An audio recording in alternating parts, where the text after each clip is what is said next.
This is a split Massey Ferguson 65 with the gas 4-cylinder Continental. I just replaced the clutch.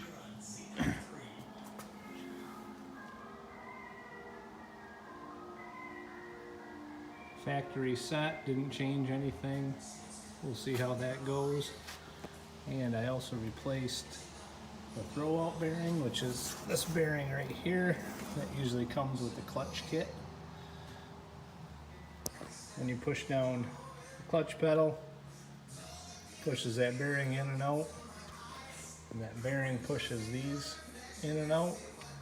So right now it's fully released, so both the PTO clutch and the drive clutch are engaged. If you want to adjust the PTO clutch, you can do that with the tractor like this, or with the tractor put together. But these screws right here adjust when that releases. So basically, when you push these in, it will release the drive clutch first, and then if you push it a little farther, it'll push on these screws, and that releases the PTO clutch. You can't push on anything right now because everything's aligned.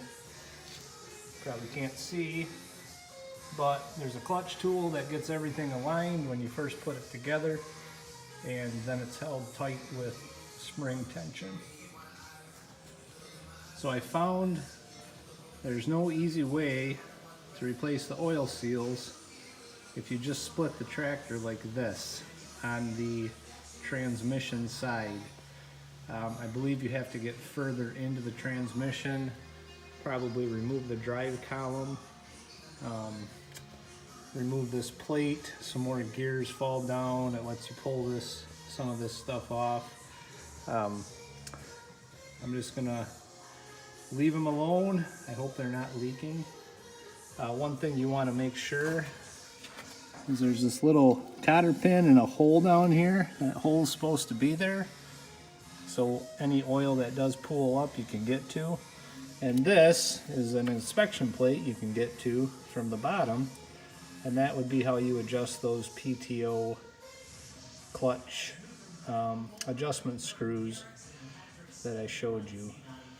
One thing you want to do, you have to do, when you remove this clutch, is you want to install 1/4-inch bolts in these 3 holes, and that will compress the springs a little bit.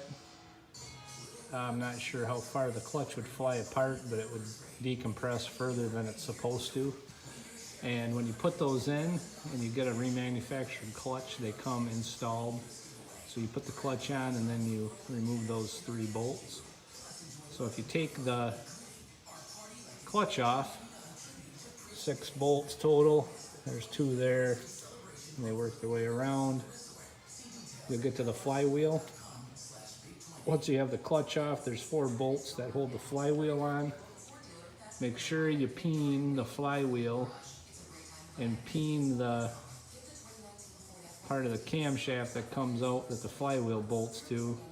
So you put it back up the same exact way, so you keep it in time. Basically, I think you can put it on any way you want, but if you want to see your timing marks through the inspection hole,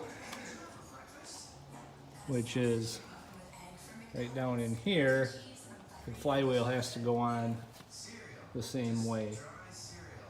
And there's a oil seal behind the flywheel that you can replace easily.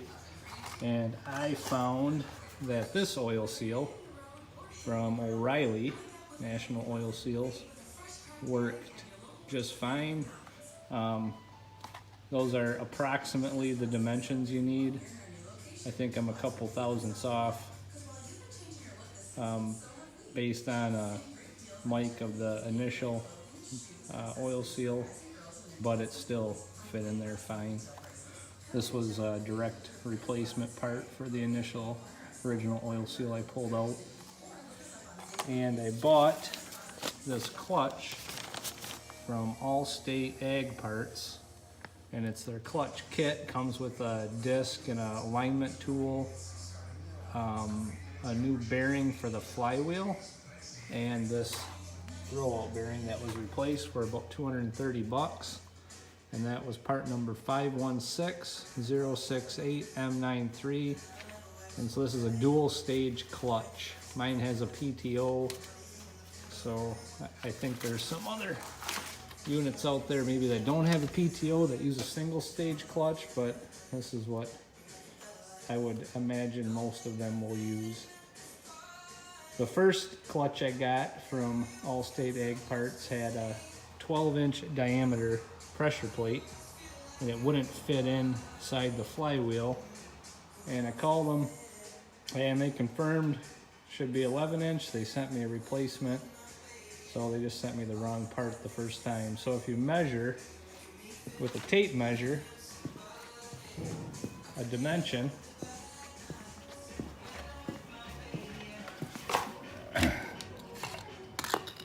across your pressure plate of your new clutch, and that should be about 11 1/4 inch. And your 11-inch clutch disc is just a little bit smaller, hard to even tell with the camera, than the pressure plate. So that's a way to tell if you got the right one or the wrong one. So what happened to my clutch, I believe this plug right here got clogged. My unit started filling up with oil. Too much oil got on the clutch, and my PTO started slipping when I was running my rototiller. Couldn't hear anything, it just started slipping. The rototiller wasn't moving. You lift it up, put it back, engage it, it'd work again.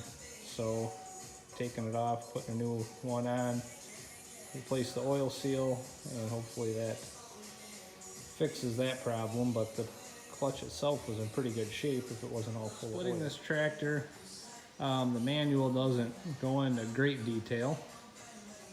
I have an instruction manual. I think it's the original instruction manual or the service manual, but all you have to do is kind of disassemble some things, obviously, between the two parts. One thing you'll end up doing is, if you have a temperature sensor, that's for the coolant. So you have to drain some coolant out. That's why the service manual says to drain the coolant. There's nothing else that will come out. The other thing that you'll run into is your oil pressure line's going to be connected. You gotta disconnect that. Some connections from the generator, from the carburetor. All of it's pretty self-explanatory, but when you're dealing with 1958 stuff, everything's gonna be froze up. So you'll have to deal with that.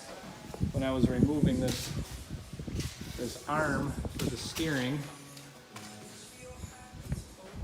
this was froze, this was froze, this was froze, and luckily the part that connected here I actually got off. So that's a grease part, so that probably kept it from rust seizing over the years. That was one of the harder things to take off. You have to disconnect your battery, obviously, power to the ignition coil, or the small wire, the ignition coil, big wire to the starter. Some wires on the other side of the generator, just mark everything. There's different size bolts that go in these holes. I had them all marked, but my tape fell off, so I'll figure that out. The way I broke this tractor, or split the tractor, hopefully I didn't break the tractor, is I put a couple of shims under here. This front axle kind of floats on a pin up front, so it's nice because it keeps the front wheels on the ground, but it doesn't provide a sturdy support. So block that up on both sides, and that'll stiffen that front up a bit. I also put a jack under the front just to hold it a little more secure. It's pinned at 3 points. And I got a little hose jack on the bottom that went right to the oil pan. A little piece of wood there, hopefully keep that metal in good shape. That oil pan's about 1/4 inch thick steel, so I don't think that's gonna hurt anything. There's nowhere else to pick it. And on the back end, you just got a little rolling floor jack. Cut a piece of wood to fit between the bolts of that inspection cover and jacked it up there. And just put it in neutral and kind of rolled the back wheels back real easy until it came apart. It didn't take too much to come apart. I did stick a little pry bar in there to pop things loose. With the rolling floor jack, because the wheels pivot, I just found a tie that up in the back, kind of keeps it square. I was doing this by myself, so I had to have some helper straps. So it might seem kind of intimidating. It doesn't really take that much. Probably took me an hour to 2 hours to prep this, take the sheet metal off, pull the connections back between the two sides, get my supports in place. Probably another hour to get the tractor unbolted and then actually split it. I did it all by myself. It was probably better for 2 guys, but obviously it can be done with 1. I'm gonna get some help to put it back together. And when I put it back together, I'm gonna take these splines that roll free and I can move them a little bit using the PTO. Let's see, this outer one is going to be linked to the PTO. This inner one's going to be linked to my drive. But as it's going back in, there'll be enough room to be able to move this flywheel a little bit back and forth to get those splines to align. And we're just not going to push anything or try to pull anything together very hard. We'll just let it come together easy. They do recommend you put a little oil on this, so we'll put some lightweight oil on that, help it slide together better. And we'll see how it goes.